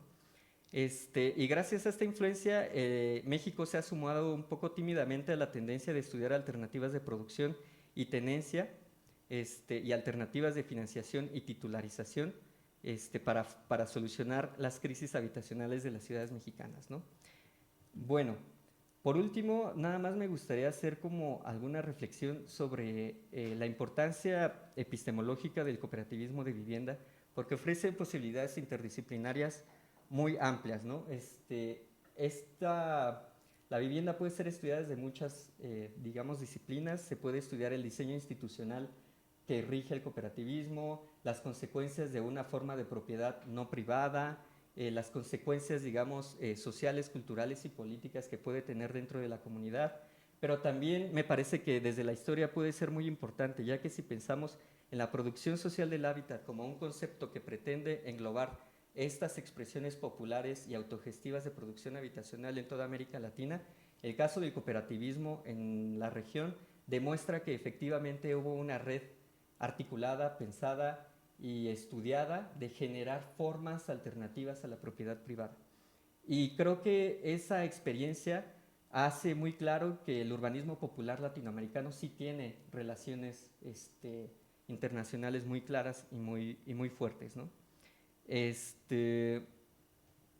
Como mencioné también, pues las cualidades arquitectónicas, sociales y culturales ofrecen un gran campo de análisis. Y sobre todo, una de las cuestiones que a mí me parecen muy importantes es el estudiar por qué en México la propuesta cooperativa no pudo fructificar, ¿no? Por ahí hay algunos testimonios justamente de Enrique Ortiz, que el propio Pablo Terra de Uruguay vino digamos, asesorar la formulación de una propuesta de vivienda cooperativa, pero este líder sindicalista eterno, se me olvidó, de la CTM, creo era. Fidel, pues él negó, ¿no? O sea, como que prefirió más bien como que la producción habitacional quedara en particulares, ¿no? Y no este tipo como de formas de producción habitacional. Y por último, la investigación no tiene por qué limitarse solamente a experiencias particulares de cooperativismo de vivienda o a países, ¿no? Me parece que se puede tejer una historiografía bastante rica latinoamericana para poder trazar el desarrollo regional del cooperativismo. Y finalmente, pues creo que hay un largo camino por recorrer. Y más que exponer, digamos, resultados contundentes sobre este tema, me parece importante hacer una investigación, digamos, atender alternativas, movimientos sociales y experiencias interrumpidas que ya no pudieron ser, ¿no? Creo que ese es un tema también bastante rico, lo que no pudo ser, estudiar lo que no pudo ser, para imaginar soluciones a nuestros problemas actuales, ¿no? Como puede ser la crisis de la vivienda. Y nada más. Muchas gracias. Muchísimas gracias al maestro Moisés Alejandro Quirós Mendoza por esta nutritiva ponencia. Bueno, de alguna manera, todas han sido muy interesantes, abordan esta cuestión de lo urbano desde diferentes puntos de vista, diferentes momentos históricos. Tengamos entonces una sesión de preguntas y respuestas de parte de los asistentes y bueno, y los ponentes, evidentemente. Muchas gracias. Muchísimas gracias. Mi pregunta es para Marco Aurelio. Me llamó mucho la atención, digo, yo conozco este texto de Tomás y creo que los que estudiamos historia urbana pues nos parece un documento maravilloso, ¿no? Es muy divertido, aunque él haya renegado ya al final de su vida, su existencia, suele suceder. Sin embargo, me llamó la atención, además de la forma de corazón, ¿no? que tiene la ciudad de Mérida tan extendida, estos brazos que van creciendo a los lados son los caminos que se abren entre la maleza para llegar a la ciudad. ¿Puedes explicar cómo crece la ciudad a lo largo de estos brazos que me pareció muy interesante con la forma? Gracias. Sí, el crecimiento de la mancha urbana desde los primeros días de la época colonial va a estar condicionada por los barrios indígenas.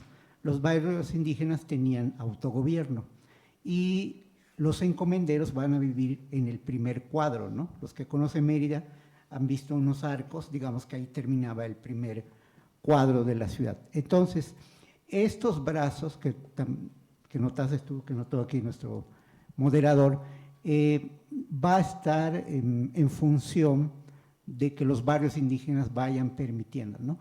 El primero, evidentemente, el primero que sale como una diagonal es el Camino Real a Campeche, que era el puerto, ¿no? Y que sale justamente como una diagonal hacia el sur y hoy en día pasa por el cementerio. Ya no es la carretera de entrada, ya hay otra, ¿no? La segunda es el camino a Izamal, esos serían como los dos primeros caminos.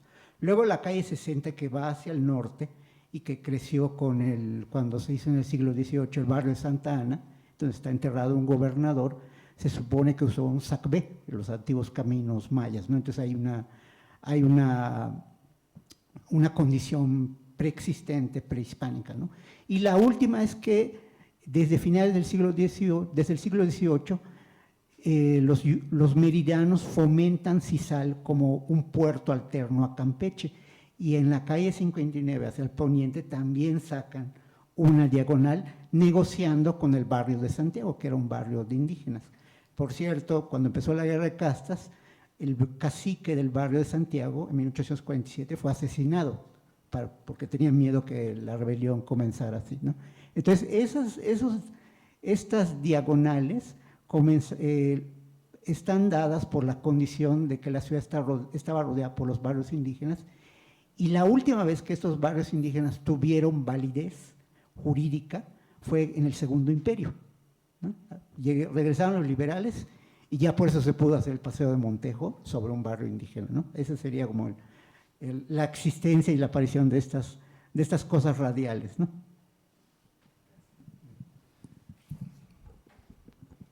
Bueno, buenas tardes, felicidades por sus presentaciones. Yo tenía dos preguntas para la doctora Rey y para el maestro Quirós. Primero, conociendo tu experiencia en Uruguay, ¿podrías, y pensando un poco en la presentación de Pilar, ¿tú encuentras alguna divergencia en la construcción de narrativas de memoria, ¿no? Entre las cooperativas uruguayas y mexicanas?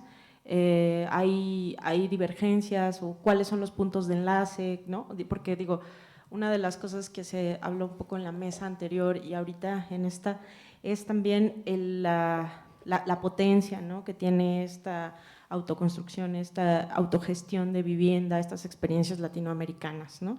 Eso por un lado.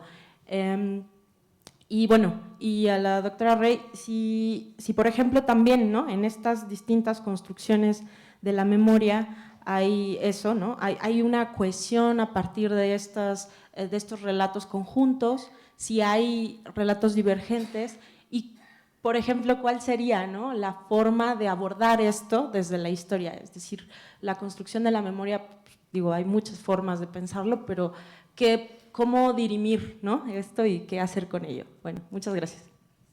Bueno, creo que es una pregunta bastante buena y bastante importante porque justamente a partir de estas cuestiones de la memoria que no son, digamos, pasivas, sino que son factores bastante importantes, ¿no? Porque la forma en la que se cuentan las historias, la forma en la que la comunidad, una comunidad en este caso como Palo Alto, una cooperativa, una colonia popular, una ciudad, incluso un país, se cuenta su historia, determina un poco la forma en la que es y un poco los problemas y las capacidades que tiene para solucionar esos problemas, ¿no? Entonces creo que la construcción de la memoria en el caso de estas formas autogestivas es muy, muy relevante y de hecho, pues también por eso como que no quise profundizar mucho en la historia de Palo Alto porque en todas las presentaciones que se suelen hacer de Palo Alto siempre se narra su historia y no es casual, o sea, es importantísimo para las personas que viven ahí porque su memoria está, digamos, sostenida en el cambio justamente de marginalidad a dignidad, ¿no? O sea, era una comunidad que era abusada porque eran grupos migrantes que llegaron a las minas de arena a trabajar, se les cobraba una renta por un pedacito de terreno y se les destruía sus casas en el momento en el que se atrasaran con el pago de renta, ¿no? No tenían servicios, no tenían escuelas, no tenían nada. Y la organización cooperativa les permitió a ellos acceder a viviendas dignas. Y no solamente acceder a viviendas dignas, ¿no?, sino reconocer su cualidad como personas, luchar por otro tipo de servicios colectivos como espacios educativos, espacios de salud, espacios recreativos, involucrarse en otras luchas políticas y eso es muy importante en su memoria, está súper arraigado. La diferencia con el caso uruguayo creo es justamente que no se consolidó aquí un diseño institucional, no hubo una ley que regularizara las cooperativas de vivienda. Entonces las cooperativas de vivienda que existen de facto son viviendas irregulares porque no hay mecanismos para la sucesión de las generaciones ni para la reproducción de nuevas cooperativas. Entonces están en una situación que legalmente les amarra y les impide desarrollar sus proyectos políticos que son fuertes gracias a su identidad fundada en esta memoria de dignidad. Y en el caso uruguayo, como sí existió un diseño institucional que ha favorecido el sistema uruguayo, la memoria, que aquí, o sea, les mencionaba, hay 4 grandes federaciones de cooperativas de vivienda, pero la FUCBAM, la de ayuda mutua, es la más grande y es la que tiene toda una narrativa de lucha obrera, de lucha organizada, de lucha popular por defender el cooperativismo de vivienda. En 1968 se estableció la ley que permite la reproducción y gestión de cooperativas. En 1973 llega la dictadura uruguaya. Para 1983 hubo un decreto en el que el gobierno suprimía todas las cooperativas de vivienda y suprimía los contratos de derecho de uso y traspasaba todas a un régimen condominal. Y lo que hicieron los uruguayos fue hacer un plebiscito que era un instrumento que casi nunca se usó durante la dictadura, pero ellos lo usaron y lograron detener ese decreto. En plena dictadura, el cooperativismo de vivienda logró contestarle al régimen militar sus abusos, ¿no? Y al terminar la dictadura, el cooperativismo de vivienda y la FUCBAM en particular se quedaron como uno de los grandes referentes sociales en el país. Entonces, para los uruguayos es mucho, mucho orgullo haber generado este sistema, haberlo defendido y sobre todo haberlo hecho crecer como para que hoy, por ejemplo, existan federaciones, o bueno, como no es propiamente una federación, pero sí digamos como una matriz de cooperativas que produce cooperativas de vivienda solamente para mujeres afro-uruguayas. Y esas cooperativas se localizan en zonas centrales de la ciudad como una política de Estado de reintegrar a las personas que fueron expulsadas hace décadas de esas zonas, ¿no? Entonces creo que los logros del cooperativismo en Uruguay tienen una narrativa como muy distinta, ¿no? Aquí en México se quedó un poco en las experiencias de cada cooperativa y en Uruguay sí se desarrolló como una identidad más sistémica. Bueno, sigo yo. Muchas gracias, ¿sí se escucha? Sí. Erika, por tu pregunta. Pues bueno, lo que yo, mejor así, lo que yo he podido como rastrear hasta el momento, en términos de la divergencia o cohesión de relatos a partir del caso específico de Cartolandia y el río, es más, o sea, lo que he podido encontrar son más como lugares en común, que no es lo mismo que lugares comunes, pero como que lugares en común a partir de, sobre todo como de las personas que presenciaron la existencia de Cartolandia, pero que no necesariamente vivieron allí. Entonces está sobre todo esto de la apertura de las compuertas y como que una idea de un desalojo muy violento, que luego es difícil rastrear en la prensa o rastrear en los documentos oficiales, sino que está más ahí como en el recuerdo colectivo. Otra cosa, por ejemplo, que me llama la atención es como esta idea de que dicen, bueno, no, sí era muy precario, Cartolandia muy precario, pero en realidad la gente ahí adentro vivía bien, ¿no? En realidad ahí la gente tenía dinero. Y entonces eso es un lugar como muy en común que existe entre la gente que, por ejemplo, iba a surtir algo como las pipas de agua iban a surtir a Cartolandia, o que a lo mejor empezaron a vivir en estas colonias de reubicación como el Centro Urbano 70-76, pero que no necesariamente vivieron en Cartolandia, sino que como que llegaron recién después del desalojo. Entonces existen más estos lugares en común, mientras que con las personas que sí vivieron en Cartolandia, el relato es diferente, porque está mucho más estructurado, no en estos lugares en común, sino en relación con la experiencia de haber habitado allí, ¿no? Y cómo llegar y surtirse del agua y ese tipo de cosas, ¿no? Como cosas más cotidianas. Entonces, ahí habría justamente como para la siguiente pregunta, y es cómo historiar estas cosas. Entonces, en relación con la gente que habitaba estos espacios y que habla más de cotidianidad, siento que este recurso de la historia oral puede servir como para justamente ubicar la experiencia del habitante, ¿no? A partir justamente como de todo el contexto que uno puede establecer a partir de otras fuentes históricas. Pero en relación con estos otros lugares en común que existen en la memoria sobre Cartolandia, creo que también son muy valiosos en la medida en que nos podemos preguntar de dónde salieron un poco, por qué se presentan estos recuerdos, por qué la gente lo ve así, dónde están, o sea, estaban en la prensa, de dónde salieron estas ideas y cómo han ido circulando hasta el presente. Entonces creo que se puede utilizar en ambos sentidos, sobre todo en esta última idea de pensar por qué la gente recuerda lo que recuerda. Me interesa particularmente poder entender la relación justamente que tienen las diferentes generaciones desde los años 70, bueno, más o menos como paralelos al desalojo de Cartolandia hasta la fecha, con el río y con las poblaciones que han habitado el río, que como lo comentaba en la ponencia, eso no se terminó con el desalojo de Cartolandia, sino que ha seguido ocurriendo y sigue ocurriendo hasta la fecha, ya no en esta parte porque ahora está urbanizada, pero digamos como que en otras partes de la ciudad. Entonces sería eso. Muchas gracias. Muchas gracias. ¿Alguien más? ¿Dudas? Sí, no, preguntas, yo tengo una comentarios. pregunta para Adelante. que bueno, a los dos compañeros de mesa, muy interesantes sus presentaciones. Tengo como muchas preguntas sobre lo del cooperativismo, porque realmente son cosas como, o sea, que creo que se conocen muy poco en realidad en la historiografía de América Latina. Y mencionabas algunas cosas en relación con que incluso hubo un impulso por parte del Banco Interamericano de Desarrollo.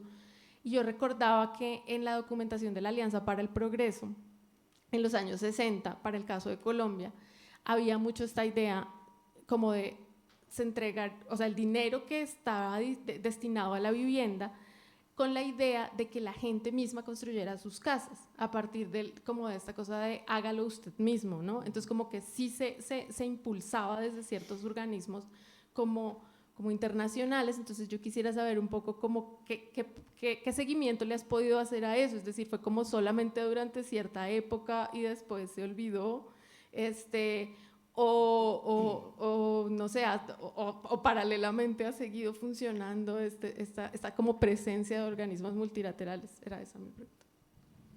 Sí, es una, digamos, es como una convergencia bastante inusual de distintas corrientes, ¿no? Y de hecho yo, por ejemplo, no mencioné a los comunistas, porque los comunistas fueron siempre muy críticos y desconfiados del cooperativismo de vivienda. Y precisamente eran muy desconfiados porque estaba financiada por Estados Unidos, ¿no? Y ahí hubo un encontronazo entre las distintas corrientes de izquierda en Uruguay, donde convergieron solamente los anarquistas, socialistas y católicos, ¿no? Y funcionarios que además, eso es muy curioso porque fueron funcionarios que años después defendieron y estuvieron detrás de la dictadura, ¿no? Pero que vieron en la cooperativa de vivienda una forma de controlar a las personas, y tengo algunos testimonios por ahí que dicen, ¿no? O sea, de funcionarios que dicen, esto era una forma para que la gente no se bebiera el dinero que les dábamos y no revendieran la vivienda una vez que se construyera o no la subarrendaran, ¿no? Entonces era una especie de candado. Y justamente he encontrado, me acuerdo que te pregunté hace unos años sobre eso, ¿no? He encontrado, no le he dado mucho seguimiento a esa intervención de Estados Unidos, pero sí estuvo presente en México, estuvo presente en Argentina, estuvo presente en Chile y estuvo presente en Uruguay, financiando experiencias de cooperativas de vivienda.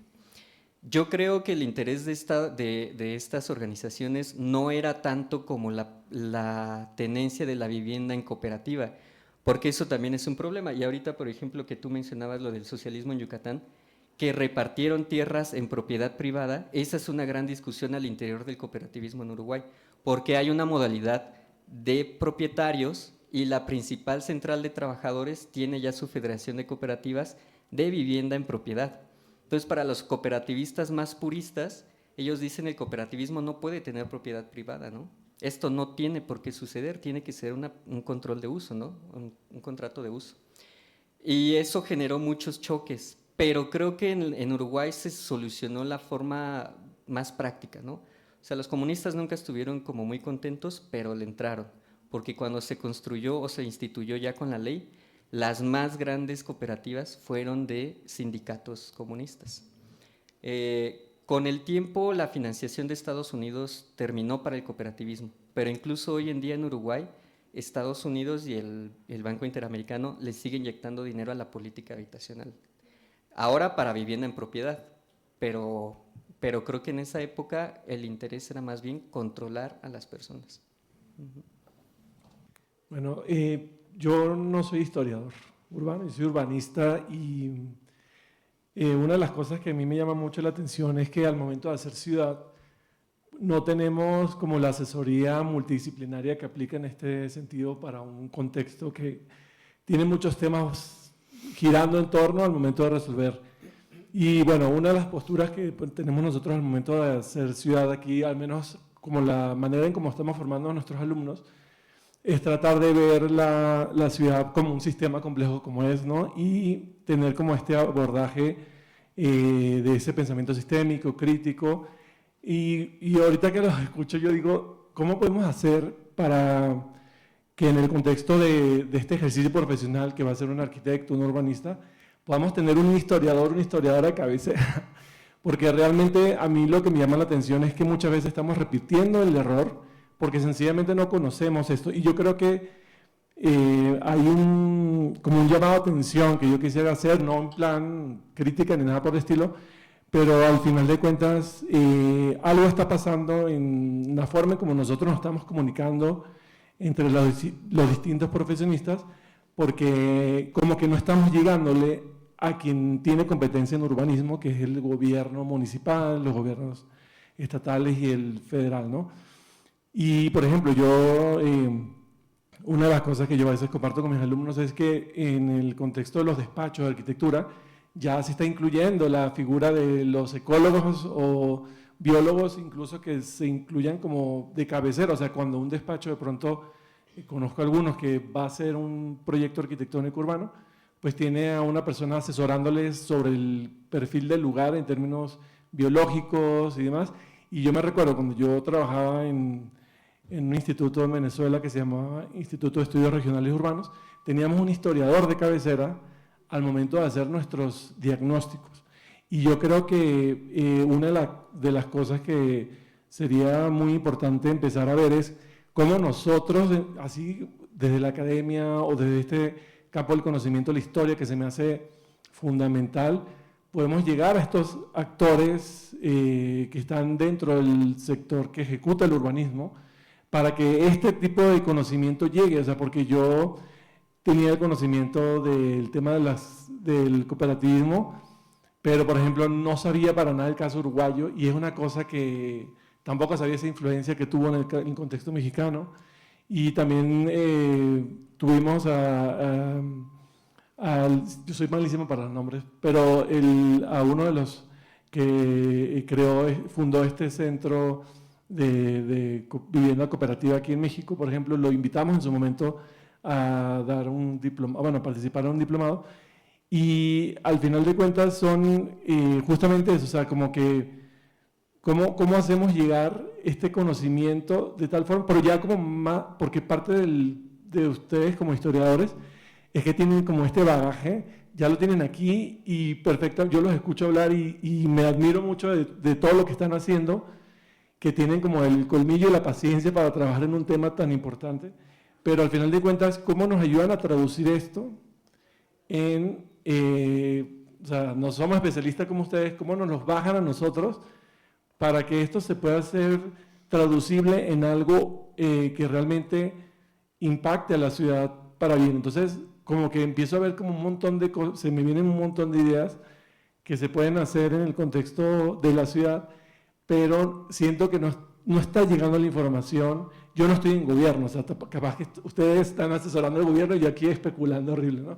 Pero a lo que voy es como que siento que si no se está haciendo, ¿cómo pudiéramos empezar a hacer esa traducción de ese conocimiento increíble que tienen y que están generando, para que ya tengamos la oportunidad de luego digerido, ya podamos empezar a hacer transformaciones para bien de estos sistemas que nos están clamando?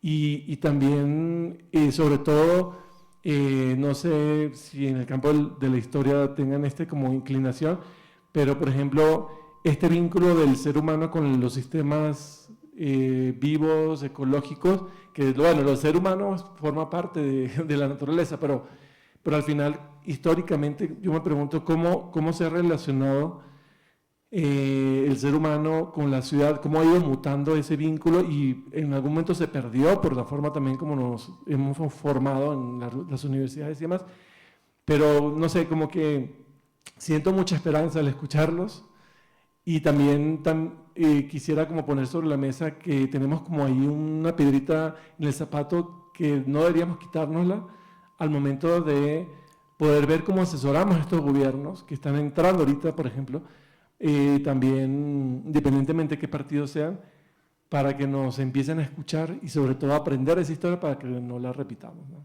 Pues la verdad los felicito a los tres por tan excelentes aportaciones. Muchas gracias. ¿Alguien más quiere comentar algo? Tenemos todavía unos minutos más. Adelante. Hola, ¿cómo andan? Mi nombre es María Eugenia. Unas preguntas para Moisés. Llegamos medio tarde, disculpa, nos confundimos de auditorio. Muy interesante, es un caso que a mí me interesa muchísimo. De hecho, trabajé algunas cosas relacionadas, después me gustaría charlar más con vos.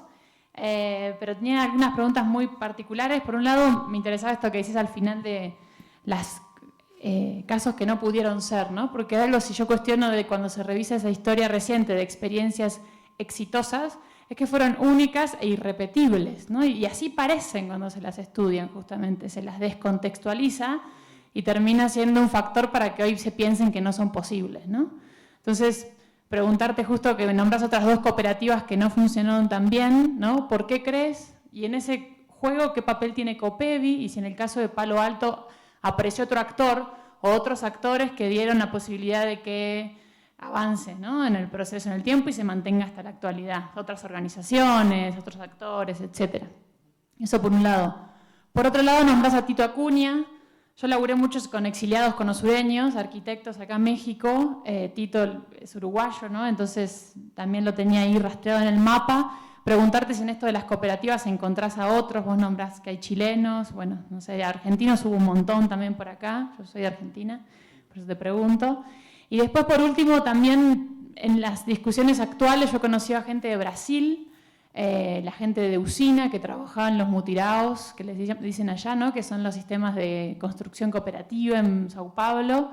Y ellos nombran mucho que hay una relación muy estrecha entre las cooperativas uruguayas y los mutiraos de Sao Paulo, que hay una relación directa en la influencia entre esos casos, que es en los 90, ¿no? O sea, es en esa tercera etapa que nombrás. Y bueno, preguntarte un poco cómo fue la relación de esas cooperativas con los mutiraos, si realmente es así como ellos dicen todo el tiempo, y también si tiene relación con las cooperativas que se dan en Buenos Aires, ¿no? El MOI, el Movimiento de Ocupantes Inquilinos, también post-94. Bueno, eso, gracias. Perdón, ¿tu nombre? ¿Cómo te llamas? María Eugenia. María Eugenia, gracias.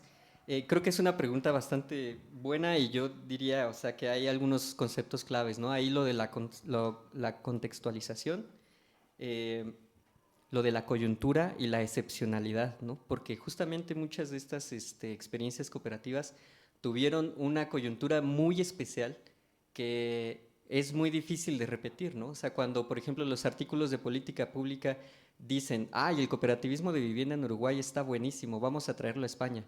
Pues no es tan sencillo, o sea, porque hay todo un entramado, un contexto institucional, cultural e histórico que impide que ese modelo se importe así, ¿no? Y sucede en realidad con muchas otras políticas urbanas, espacios públicos, sistemas de transporte, sistemas habitacionales, sistemas de gobierno, se tienen siempre que contextualizar en el lugar en el que se implementa, ¿no?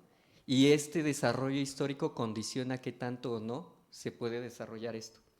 Entonces, creo que en el caso del desarrollo institucional uruguayo hubo una excepcionalidad muy, muy, muy grande que permitió que todas esas corrientes convergieran en un proyecto de ley. Y eso fue clave para el desarrollo de cooperativismo. En México no pasó esa convergencia. O sea, los grupos de izquierda aquí en México estaban peleados entre sí, ¿no? Creo que ocurre un poco más o menos también como en Argentina, ¿no? Porque en Argentina también llegué a conocer a las cooperativas del MOI y me dio la impresión de que estaban muy disociados de los otros grupos demandantes de vivienda. Y en Uruguay, como digo, hay una cuestión demográfica muy importante, ¿no? O sea, Uruguay es un país muy pequeño y creo que eso favorece mucho que los grupos políticos converjan de forma más sencilla. En el caso de México eso es demasiado complicado, ¿no? Es un país regionalmente muy diverso y creo que eso puede como complejizar un poco las cosas. Sobre el mutirao, pero es bien interesante que a pesar de todas estas, digamos, como retos o imposibilidades para poder importar así como si fuera, no sé, un programa, ¿no? De un país a otro, a pesar de esos contextos tan particulares, hay un intercambio bastante fluido y bastante fuerte de estas experiencias cooperativas. El mutirao, hasta donde yo sé, o sea, fue de un líder como social brasileño que fue de viaje a Uruguay, conoció las cooperativas, grabó un video en algunas cooperativas y ese video se reprodujo hasta el cansancio en Brasil y de ahí nació el mutirao, ¿no? El caso de Argentina también está súper influenciado por Uruguay, ¿no? Néstor, ay, no recuerdo el nombre del arquitecto, Néstor del MOI, también, o sea, lo reconoce muchísimo, ¿no? Que la ayuda mutua la importaron, por así decirlo, de Uruguay, pero tampoco tienen, digamos, los sistemas financieros necesarios para reproducir el cooperativismo, ¿no? Entonces, a mí eso como que me rompe un poco la cabeza y todavía no le he hallado una solución de cómo superar estas imposibilidades, ¿no? de contextuales para poder intercambiar institucionalmente este modelo, ¿no? Siempre se tiene que adaptar a las realidades nacionales, locales, y eso creo que imposibilita mucho su implementación, ¿no? O sea, Pilar decía que no se conoce aquí en México y evidentemente no se conoce porque nosotros estamos muy acostumbrados a la vivienda en propiedad privada o a la vivienda en renta, ¿no? Y creo que eso es lo importante de estudiar casos que no fueron, es decir, casos como el cooperativismo, la cooperativa Palo Alto, que no logró institucionalizar su modelo, pero que es bien importante conocerlo porque ahí creo que puede haber tanto una riqueza propositiva como un campo de análisis también muy práctico, ¿no? De algo que efectivamente sucedió muy irregularmente, sin diseño institucional, sin otras instituciones que lo protejan, pero ahí está. Entonces hay que investigar muy bien cómo fue que pasó y sobre todo por qué no pasó para poder repensar actualmente cómo sí podría pasar, ¿no? Pues nada más. Pero sí, ahorita platicamos también. Gracias. ¿Alguien más? Por favor. Hola, soy Braulio Hernández. Igual la pregunta va con el compañero, ¿me recuerdas tu nombre? Moisés. Moisés, gracias. Digo, el tema del cooperativismo también ya tengo un tiempito conociéndolo, ¿no? Quizá a nivel superficial, pero en el grupo de trabajo en el que yo estoy, trabajamos muy de cerca con la OPI, ¿no? Con la Organización Popular Francisco Villa Esquerda Independiente. Y, pues bueno, una de las posturas principales respecto del cooperativismo de vivienda tiene que ver con que trasciende la necesidad de un techo y una serie de muros, ¿no? Sino que tiene que ver con un proyecto de vida, ¿no? Entonces, creo que esa transversalidad de ese concepto ha conformado los proyectos de una manera muy distinta, con una lógica bien diferente a la que normalmente se piensa la vivienda, ¿no? Sobre todo en este país en el que somos, sobre todo en Latinoamérica, ¿no? Que somos súper patrimonialistas y que lo que nos interesa es la casa para trascender y para después dejársela a los hijos, o si los hijos pueden vivir aquí conmigo, construimos, ¿no? Y bueno, tenemos ejemplos de sobra de esa forma de construir. Entonces, creo que esa idea del cooperativismo y de que, bueno, la vivienda es un instrumento para el proyecto de la reproducción de la vida, enriquece un montón los proyectos. Creo que también por eso es una de las razones por las cuales estos proyectos pues no han encontrado un eco, ¿no? Porque no estamos acostumbrados, como lo hemos dicho, ¿no? a visualizar la vivienda en otro esquema que no es el de propiedad privada, ¿no? Entonces, sí, me parece bien interesante, bien importante sobre todo, como cuestionarnos qué nos haría falta quizá desde el Estado o desde las instituciones que se dedican a la procuración de la vivienda, al problema de la vivienda en gran escala. ¿Cómo podemos quizá transitar a institucionalizar esto, ¿no? Desde la política pública, desde el Estado, en fin. Puede que parezca complicado, ¿no? Porque habría que reformar un montón de cosas, pero de entrada no sé si podríamos más bien desde la visión que tenemos subjetiva de la vivienda, transitar a otras formas, ¿no? Porque se ha logrado, o sea, sí, las cooperativas lo han logrado, ¿no? Pero ¿cómo lo podríamos llevar a una escala mayor que después nos lleve a lo que pasa en Uruguay, por ejemplo, ¿no? O sea, ¿qué nos falta en México, ¿no? para dar ese paso? Tenemos 2 minutitos, maestro. Ok, creo que también es una pregunta bastante compleja, porque México tiene una tradición muy grande de formas alternas de propiedad a la propiedad privada, ¿no? Por ejemplo, el ejido. La mitad del territorio nacional, 52% del territorio nacional, tiene una titularidad ejidal o comunal. Entonces, yo a veces me pregunto, ¿cómo es posible que teniendo toda esta tradición, que se puede cuestionar, ¿no? Qué tan eficientes no son esas formas, pero existen, ¿y por qué no sucedió eso en zonas urbanas? O sea, ¿por qué esas formas de tenencia solamente se quedaron en el mundo rural y no en el mundo urbano? O sea, esa es una pregunta que yo todavía tengo y no he podido contestar, ¿no? Pero México tiene conocimiento y tiene antecedentes de otras formas de propiedad. Entonces creo que por ahí se puede agarrar como un poco, ¿no? Y la otra cosa que quería comentar es sobre esta cuestión de la educación que también mencionaba esta Ana Lucía, ¿no? O sea, la cuestión de la educación era fundamental para estos grupos y en el cooperativismo es fundamental también, porque la idea es que con la propiedad cooperativa, tú estés obligado, o sea, no tienes derecho de propiedad, tienes derecho de uso y puedes heredar. y puedes transferir, pero con reglas especiales, ¿no? Que protegen a la cooperativa. Entonces, cuando yo me fui a Uruguay, mi directora como que me insistía mucho en esto. Oye, pero pregunta si se puede heredar, pregunta si se puede vender, pregunta si se puede arrendar, ¿no? O sea, como en la lógica de la propiedad privada. Y eso es algo que no, o sea, no se cuestiona en los cooperativistas uruguayos, ¿no? Sus preocupaciones es sobre la, digamos, interdependencia de la vivienda con otras cosas. O sea, cómo las cooperativas de vivienda nos ayudan a educarnos, a cuidarnos, a comer mejor, a tener ubicaciones más adecuadas para nosotros, ¿no? A involucrarnos políticamente con otras cooperativas, con otros movimientos.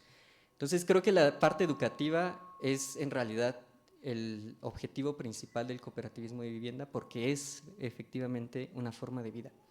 Y creo que eso es el principal reto, o sea, es el principal cualidad, pero también es el principal reto para que los diseñadores de política pública puedan entender los beneficios del cooperativismo de vivienda, porque ellos te van a decir, pues la propiedad privada es lo más eficiente, ¿no? Esa la puedes vender, esa la puedes rentar, esa la puedes patrimonializar, mejor vamos a dar créditos individuales y a fomentar a la producción, ¿no? A la oferta. Y pues en realidad creo que ese es el gran reto, ¿no? O sea, transformar el modelo económico a algo más solidario. Pero, nada más. Gracias. Pues muchísimas gracias. Creo que esto nada más nos deja como con más cuestionamientos, más dudas, más pensamientos y reflexiones. O sea, lejos de estar cerrado el caso, creo que muy interesante y bueno, no nada más se queda en el campo de lo interesante, sino realmente de lo desafiante y esperanzador, un poco como decía aquí el maestro Carlos. Vimos, ¿no? A través de diferentes conceptos y desde diferentes puntos de vista que la ciudad tiene que ver con memoria, con morfología, con cooperación, que fueron las 3 ponencias prácticamente que tuvimos en esta mesa. Pues muchísimas gracias y pues me da mucho gusto también, y lo voy a decir aquí, tener a 2 exalumnos que se están sumando a esta mesa y a los que les repito, y bueno, y creo que también es parte de la reflexión final que quiero hacer sobre la importancia, un poco también en el mismo tenor de lo que nos decía Carlos, de la importancia de ver a la historia como una gran maestra, ¿no? Que la historiografía es la historia de la historia y que al final del día tiene impacto lo que pasó en nuestras vidas al día de hoy y también en nuestro porvenir.